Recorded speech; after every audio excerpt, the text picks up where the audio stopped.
Hey y'all, here's your update on how I've been managing my hair loss as a trans guy who's been on testosterone for over a decade. A little bit of a different video format this week. I'm going to be doing more of these personal vlogs just because I got a day job and I don't have much time to formally record and edit content. Hopefully you don't mind. I'll also be updating the channel a little less frequently, but I hope you stick around for when I do post. But I wanted to follow up on this in particular because a lot of you were interested in it. And yeah, I'm this trans guy who's been on T since 2009, so it's been a while. And I initially did have some hair loss when I started, just as my hairline kind of shifted and changed, which is normal for those first few years. I thought like, oh, am I going bald? And then it kind of stabilized. However, in the last year in particular, that hair loss has returned with a vengeance. And I've noticed, like, just running my hand through my hair, I'm coming out with like hair in my hand, which is a little bit scary. So I talked to some other trans folks who have been down this road before, and they all said the same thing. I wish I dealt with it sooner.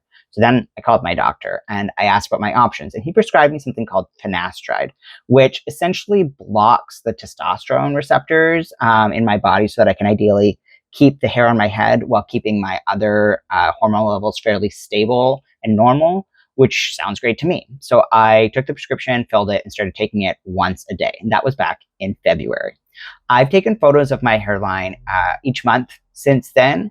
And as you can see from these pictures, it's stayed fairly stable, which is the goal. Finasteride can sometimes grow your hair back, but a lot of the time you're just trying to reduce the loss, right? Which, great, that would be ideal for me.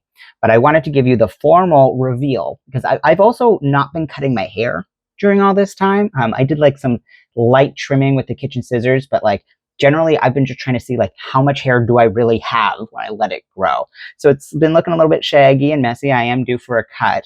I'm going in tomorrow to actually get like a nice haircut for the first time in what feels like forever. But as you can see, it is growing in like fairly thick. I think it's actually growing in even thicker than it was before I started Finasteride. And of course, the moment you've been waiting for, this is my current hairline. As you can see, it still goes back a little bit of a ways, but I actually think we're seeing some very slight new growth right around the edges here. It doesn't look like it's going quite as far back as it was before. And at the back here, my hair is coming in like fairly thick at the back, and I don't feel any kind of bald spot at the top. I have no idea if you got a good angle on that or not. But yeah, it looks like so far the Finasteride is doing what it's supposed to do. It's keeping my hairline fairly stable.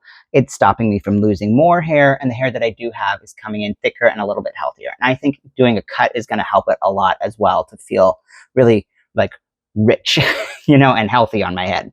The one thing I will say is I don't know if it's a coincidence or not, but I had my blood work done in February and my testosterone was on the low end of normal, but still in the normal range. This month I had my blood work done and my testosterone had dipped to the point that I was experiencing adverse symptoms. Specifically, I got a period, which I haven't had in a very long time. So it could be related to the Finasteride. I'm going to talk to my doctor about it. Right now, the strategy is just to up my dose and see if that helps. It could be totally unrelated. It could be random. It could be age. It could be stress. Bodies are weird. But I just will notice that in the exact time frame from when I started Finasteride to now, my T levels have gone down to a significant degree. So I am not a medical expert. I can't tell you if that is a known side effect of Finasteride. I'm just here to document my own experience. But so long as raising my dosage works, this seems like a pretty good tool to manage my hair loss. I do think it's probably something I won't do forever. I don't love being on medications when I don't need to be. And certainly if it continues to impact my T levels, I will have to stop and try something different. Or maybe just embrace that bald life, The men on my dad's side of the family all tend to have thinning hair or go bald. My mom's side of the family, they tend to keep it. And, common wisdom is you get like your mother's father's hair, but I think the truth is you kind of just get what you get and you don't get upset. Or you do get upset and then you go to therapy about it. But yeah, that is my update on my hair. Having been on Finasteride for February, March, April, May, June, almost 5 months now, and I will keep you posted on how it's going. My plan is to stay on these meds for at least a year. So I will continue to do updates, post them to this channel. And thank you so much to everybody who's been so supportive about this. And I apologize to everybody who's had to see my super shaggy, messy, uncut hair for the last couple of months. I was doing an experiment. But yeah, thanks. And I guess I won't say I'll see you next week, but I'll see you when I see you.